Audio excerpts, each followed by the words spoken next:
फिर से लेकर आ चुके हैं आप लोगों के लिए सुबह की सभी ताजा और बड़ी खबरें। एक एक कर आपको सारी खबरों की जानकारी देंगे। आज देश दुनिया में क्या कुछ हो रहा है। दरअसल दोस्तों, सबसे पहली जो बिग ब्रेकिंग न्यूज आ रही, किसान नेता राकेश टिकैत बोले सरकार करती रहे 4 तारीख जब तक किसानों की मुसीबतें और उनकी जो यहाँ पर हल नहीं होंगी तब तक किसान घर वापस जाने से रहा। इसके बारे में आपको विस्तार से बताएंगे। वहीं पर दोस्तों अगली बिग ब्रेकिंग में हम आपको बताएंगे दोस्तों, राहुल गांधी का भाजपा के खिलाफ भयंकर प्रदर्शन। जी हां दोस्तों, आपको बता दें राज्यसभा में भयंकर हंगामा, इसके बारे में भी आपको विस्तार से बताएंगे। वहीं पर दोस्तों अगली बिग ब्रेकिंग में हम आपको बताएंगे दोस्तों, केशव प्रसाद मौर्य का विवादित बयान। जी दोस्तों, मथुरा शाही मस्जिद को लेकर फिर से एक बार विवाद खड़ा करना चाह रही है बीजेपी, फिर से एक बार हिंदू मुसलमान की शुरुआत, इसके बारे में भी बताएंगे।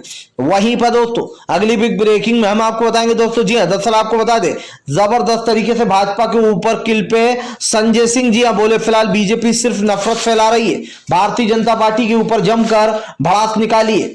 इसके बारे में भी आपको विस्तार से बताएंगे। वहीं पर दोस्तों अगली बिग ब्रेकिंग में हम आपको बताएंगे दोस्तों, जी हां दरअसल आपको बता दें दोस्तों, अब जो है यहाँ पर एलपीजी के गैस के दाम फिर से एक बार बढ़े 100 रुपए, लोगों का फूटा गुस्सा, इसके बारे में भी आपको विस्तार से बताएंगे। वहीं पर दोस्तों अखिलेश यादव का योगी आदित्यनाथ के ऊपर बड़ा हमला, बोले अब की बार सपा की आंधी में बह जाएगी बीजेपी। दरअसल दोस्तों आपको बता दें अब जबरदस्त तरीके से अखिलेश आ रहे हैं आगे। जी हां, अखिलेश की पार्टी मजबूत होती चली जा रही है, इसके बारे में भी आपको विस्तार से बताएंगे।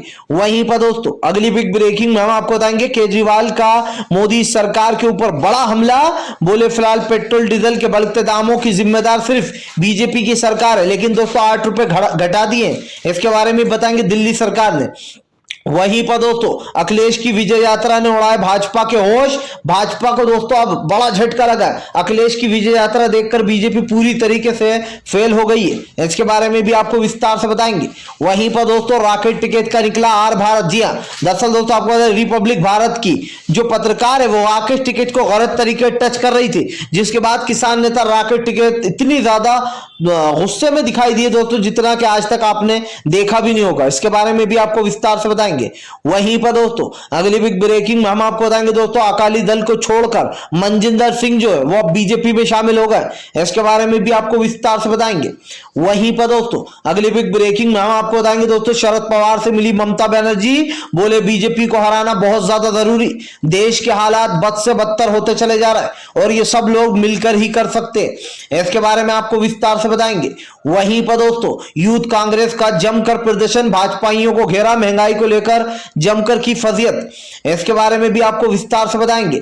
वहीं पर दोस्तों खट्टर सरकार अब वापस केस ले रही है दोस्तों, जिन किसानों पर केस ठोके गए थे झूठे, अब वापस से किसानों के केस लिए जा रहे हैं, इसके बारे में भी आपको विस्तार से बताएंगे। वहीं पर दोस्तों मायावती बोली चंद्रशेखर के साथ नहीं, अकेले लड़ेंगे चुनाव। जी हां, अब दोस्तों अब की बार मायावती का नया प्लान है, जाट मुस्लिम और दोस्तों यहां पर आपको बता दलित, इन 3 लोगों को साथ लेकर चल रही है मायावती, इसके बारे में भी आपको विस्तार से बताएंगे।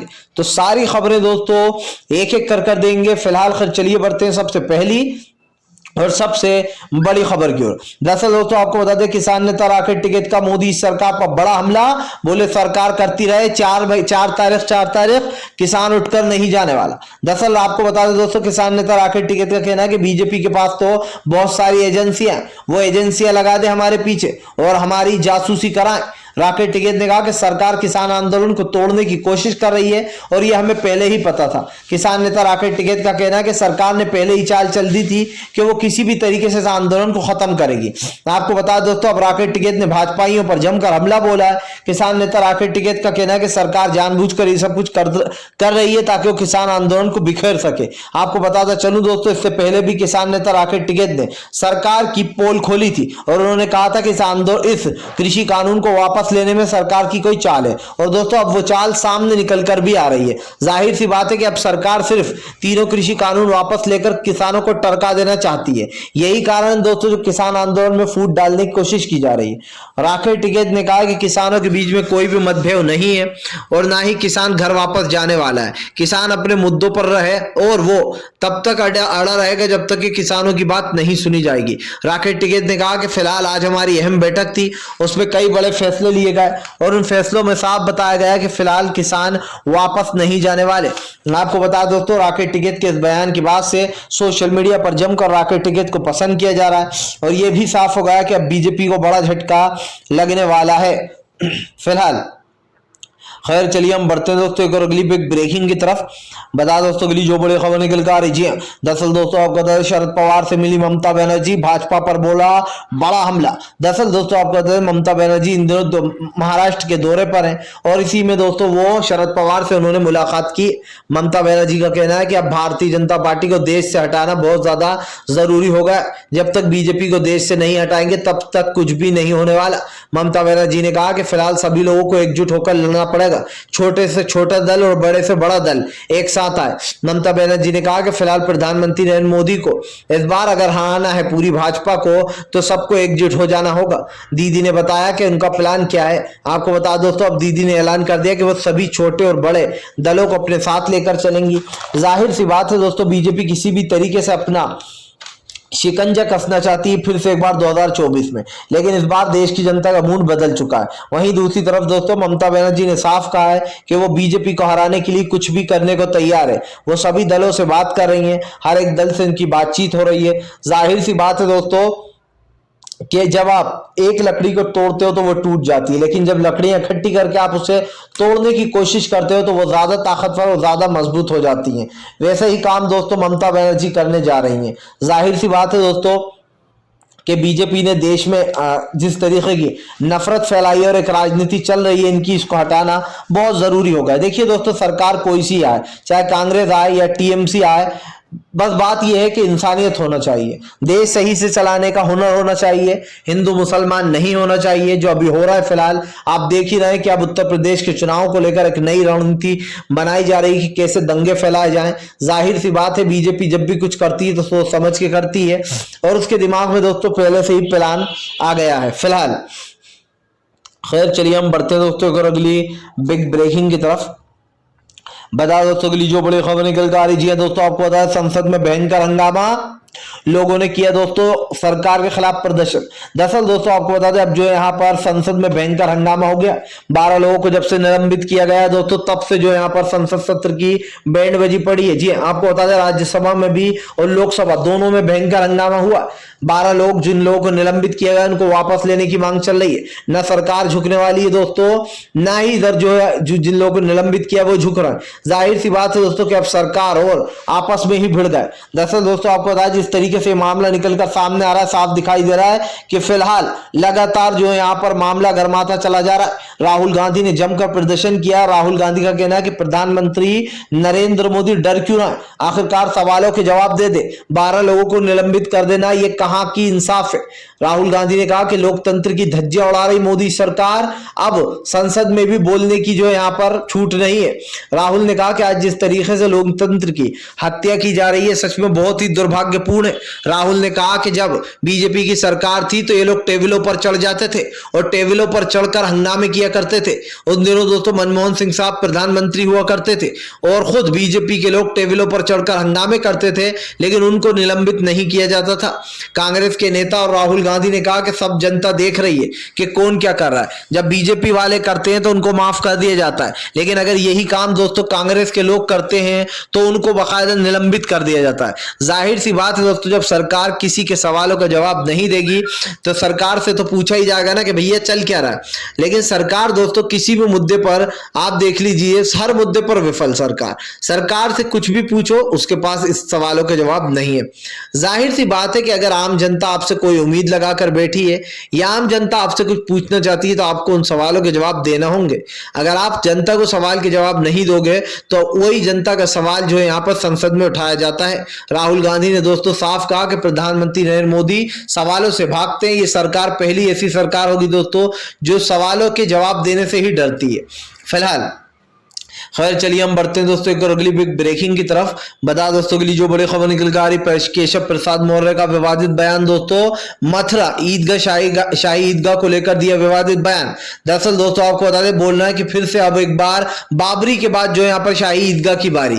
आपको बता दें दोस्तों इस तरीके की बातें की जा रही है ट्विटर पर, और जानबूझकर दोस्तों अब फिर से एक बार इतिहास दोहराया जा रहा है। इतिहास दोहराने का मतलब याद कीजिए दोस्तों, राम मंदिर और बाबरी मस्जिद। अब फिर से दोस्तों जो है यहाँ पर शाही ईदगाह को लेकर बवाल काटा जा रहा है। जाहिर सी बात है दोस्तों, इस देश में जहां जहां बड़ी मस्जिदें हैं उन पर इस तरीके की कार्रवाई करना चाह रही है बीजेपी। लेकिन दोस्तों एक चीज समझ में नहीं आ रही है, आज देश में मस्जिदें जहां पर है उनको हटाकर फिर से वही बवाल काटना, ये समझ में नहीं आ रहा है दोस्तों। एक बार तो मुसलमानों ने दोस्तों सोचा कि ठीक है यार, हमारे ही हिंदू भाई हैं दोस्तों और कुछ नहीं है, मस्जिद बने या मंदिर बने दोस्तों सबका दिल बड़ा है। लेकिन यहां पर दोस्तों अगर बार बार कोई इस तरीके की हरकतें करेगा तो जाहिर सी बात है दोस्तों कि बीजेपी अपने चुनावी फायदे के लिए दंगे भड़काने की साजिश कर रही है। आपको बताता चलूं, असदुद्दीन ओवैसी ने भी एक दिन कहा था कि बीजेपी इतिहास को दोहराना चाहती है, वो फिर से बाबरी मस्जिद का वाला मामला फिर से दोहराएगी।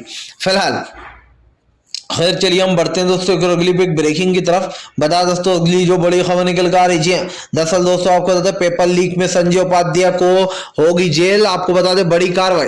दरअसल दोस्तों पेपर लीक मामले में संजय उपाध्याय को गिरफ्तार कर लिया गया।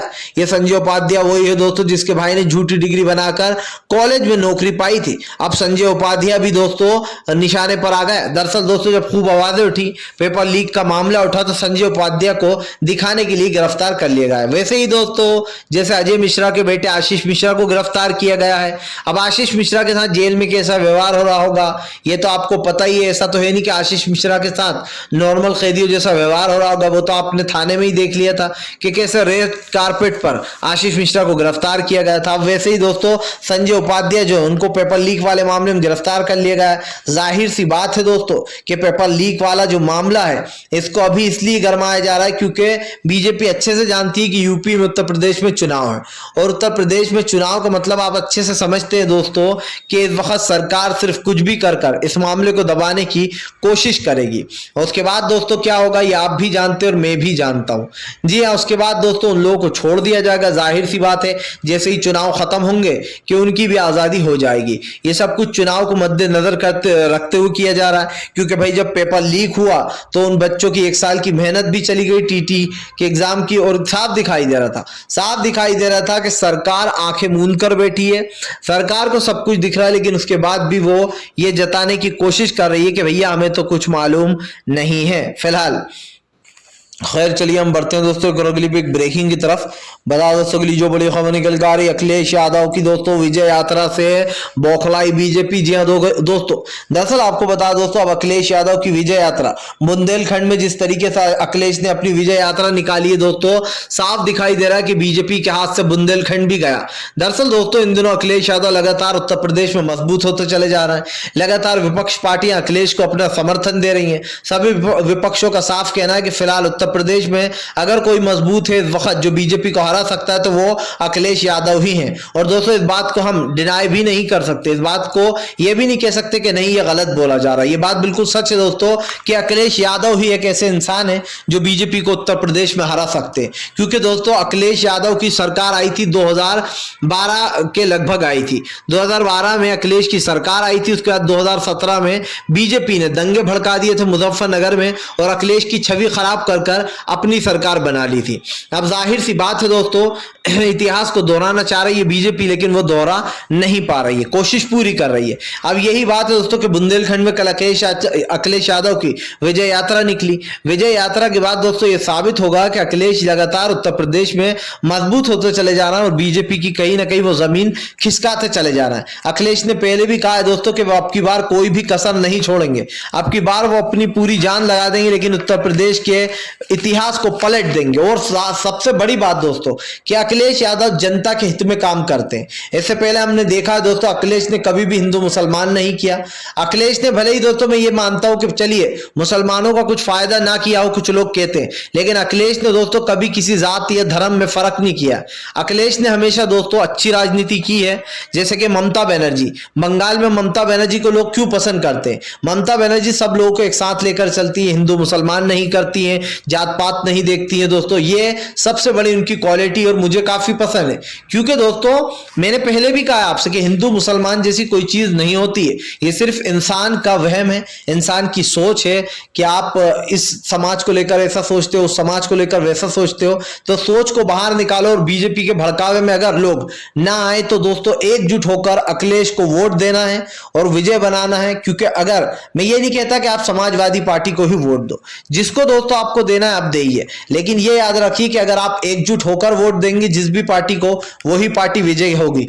फिलहाल खैर चलिए हम बढ़ते हैं दोस्तों एक और अगली एक ब्रेकिंग की तरफ। बता दोस्तों अगली जो बड़ी खबर निकल कर आ रही है, राज्यसभा में भयंकर हंगामा, 12 निलंबित सदस्य बोले फिलहाल इसी तरीके से धरने पर बैठे रहेंगे जब तक के वापस नहीं लिया जाएगा हमें। दरअसल दोस्तों 12 लोगों को राज्यसभा से निलंबित करना भारी पड़ गया, वो 12 के 12 दोस्तों धरने पर बैठ गए। इधर राहुल गांधी ने भी प्रधानमंत्री के खिलाफ मोर्चा खोल रखा है, वहां प्रधानमंत्री एक के बाद एक मीटिंगें कर रहे हैं। इधर दोस्तों राहुल गांधी धज्जियां उड़ा रहे हैं 12 लोगों के साथ मिलकर। जाहिर सी बात है दोस्तों कि विपक्ष इस बार सरकार पर भारी पड़ रहा है। जब विपक्ष दोस्तों सरकार पर भारी पड़ने लगे तो समझ लीजिए कि उस पार्टी की जमीन खिसकने लगी जिस पर विपक्ष भारी पड़ा। दोस्तों जिस तरीके से बीजेपी लगातार देश में एक हिंसक माहौल बना रही है, इसको लेकर बीजेपी कहीं ना कहीं घिरती चली जा रही है। जाहिर सी बात है बीजेपी ने जो भी किया दोस्तों उसको बड़ा झटका लगा है। भारतीय जनता पार्टी ने कई बार ये कोशिश की है कि वो देश में दोस्तों एक अलग ही एजेंडा सेट कर दे, लेकिन जाहिर सी बात है दोस्तों देश में लगातार बढ़ती हिंसा और बढ़ते माहौल को लेकर राहुल गांधी ने प्रधानमंत्री को घेरने का काम किया है।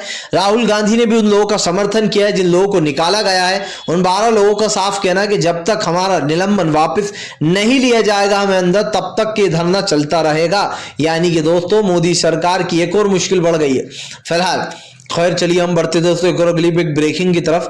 बता दोस्तों अगली जो बड़ी खबर निकल कर आ रही है, राकेश टिकैत ने दोस्तों रिपब्लिक टीवी की एंकर की लगाए उधेड़ी बखिया, बोले फिलहाल गलत तरीके से टच कर रहा हो और फिर चैनल पर जाकर बताओगे और कुछ। दरअसल दोस्तों आपको बता दें आप रिपब्लिक टीवी के पत्रकार पर राकेश टिकैत भड़क गए। दोस्तों इससे पहले आपने राकेश टिकैत का इतना गुस्से में किसान नेता राकेश टिकैत को कभी नहीं देखा होगा। दरअसल दोस्तों वहां पर न्यूज 18 के पत्रकार खड़े थे, आज तक के पत्रकार खड़े थे, लेकिन राकेश टिकैत ने रिपब्लिक भारत के पत्रकार को इंटरव्यू देने से ही मना कर दिया। रिपब्लिक टीवी भारत के पत्रकार को इंटरव्यू देने से राकेश टिकैत ने कहा कि तुम मुझे गलत तरीके से टच करे जा रहा हो, फिर बाद में अपने चैनल पर जाकर झूठ बोलोगे, तुम लोग झूठ चलाते हो, जाओ नहीं देना तुम्हें इंटरव्यू। और दोस्तों बहुत ज्यादा फजीयत कर दी। और ऐसा क्यों हो रहा है दोस्तों? क्यों राकेश टिकैत ने किसी भी चैनल के साथ आज तक बदतमीजी नहीं की? क्यों राकेश टिकैत ने दोस्तों किसी भी चैनल को इंटरव्यू देने से मना नहीं किया? इसके 2 रीजन है दोस्तों। पहला तो दोस्तों कि रिपब्लिक टीवी एक ऐसे पत्रकार का चैनल है अर्णव गोस्वामी जो कि सिर्फ झूठ और झूठ ही बोलता है। अर्णव गोस्वामी कैसे दोस्तों चैनल पर बैठकर लगातार लोगों को की जो है यहां पर झूठी खबरें चलाता है, अपने चैनल पर झूठी खबरें दिखाकर माफी भी नहीं मांगता है। अभी आपने देखा होगा कि किस तरीके से लगातार अर्णव गोस्वामी ने जो भी तालिबान और उसका निकला था मामला, तालिबान की खबरें झूठी चलाई और अर्णव गोस्वामी घुस गया। यही कारण दोस्तों जो राकेश टिकैत ने रिपब्लिक टीवी को अपना इंटरव्यू नहीं दिया, क्योंकि ये लोग इंटरव्यू लेकर जाते हैं और कहते हैं देखो ये देखो खालिस्तानियों का जो है यहाँ पर झुंड, ये देखिए ये किसान नहीं ये तो आतंकवादी है। सबसे ज्यादा अगर किसी ने किसानों को बदनाम किया है तो वो रिपब्लिक टीवी है दोस्तों, और इसको अवार्ड भी जाएगा। एक रिपब्लिक टीवी, जी न्यूज और आज तक, ये 3 अव्वल नंबर पर है दोस्तों। हालांकि पूरी मीडिया ही दोस्तों एक ही कगार पर है, लेकिन ये 3 चैनल ऐसे जो कि बहुत ही ज्यादा, हालांकि राकेश टिकैत ने आज तक किसी चैनल को इंटरव्यू देने से मना नहीं किया दोस्तों, लेकिन आर भारत रिपब्लिक टीवी को वो हमेशा ही मना करते। लेकिन आज तो दोस्तों वो पत्रकार गलत तरीके से राकेश टिकैत को टच करे जा रही थी। अब सोचिए दोस्तों पत्रकार टच करे जा रही थी, कल को वो कुछ और इल्जाम लगा देती कि भैया ये देखिए राकेश टिकैत ने ये करा वो करा। इसीलिए किसान नेता राकेश टिकैत भड़क गए और ये भी कहा कि तुम लोग झूठी खबरें चलाते हो। फिलहाल खैर चलिए हम बढ़ते हैं दोस्तों एक और अगली बिग ब्रेकिंग की तरफ। बता दोस्तों अगली जो बड़ी खबर निकल कर आ रही है, जी हाँ दरअसल दोस्तों आपको बता दें महंगाई को लेकर यूथ कांग्रेस का भयंकर प्रदर्शन, बैरिकेडिंग पर चढ़ चढ़कर की सरकार की आलोचना। दरअसल दोस्तों कल यूथ कांग्रेस ने पूरा भारत में प्रदर्शन किया है। यूथ कांग्रेस के दोस्तों आपको बता दें प्रदर्शन के चलते हुए जो यूथ कांग्रेस के लोग हैं उनको गिरफ्तार भी किया गया है। कई लोगों पर वाटर कैनन का यूज भी किया गया, जिसके बाद दोस्तों कांग्रेस यूथ कांग्रेस के जो लोग थे वो लोग बैरिकेडिंग पर चढ़कर हंगामा करने लगे। जाहिर सी बात है दोस्तों, सरकार महंगाई बढ़ाती जा रही, किसी ना किसी को तो कदम उठाना ही होगा और इसीलिए दोस्तों यूथ कांग्रेस सड़कों पर उतर गई है। यूथ कांग्रेस जगह जगह दोस्तों प्रदर्शन कर रही है, सरकार के खिलाफ भयंकर प्रदर्शन कर रही है और यही कारण है दोस्तों जो कल जमकर पानी की बौछार मारी गई, बैरिकेडिंग पे चढ़ा गया, यानी कि सरकार दोस्तों जो भी कर रही है उसका उल्टा ही हो रहा है। सरकार सोचती है कि हम किसी तरीके से बच निकलेंगे, लेकिन सरकार की फजीयत तब हो जाती है जब सरकार जनता और किसानों के खिलाफ चली जाती है। फिलहाल दोस्तों, अगर आप भी शांतिपूर्ण ढंग से पीएम की इन सभी गलत नीतियों का विरोध करते हैं तो इस वीडियो को लाइक करिए। चैनल पर पहली बार आए तो चैनल को सब्सक्राइब करके पास में एक घंटी आएगी, उसको ऑल नोटिफिकेशन पर दबाइएगा ताकि हमारे हर वीडियो की अपडेट आपको मिल पाए और इसी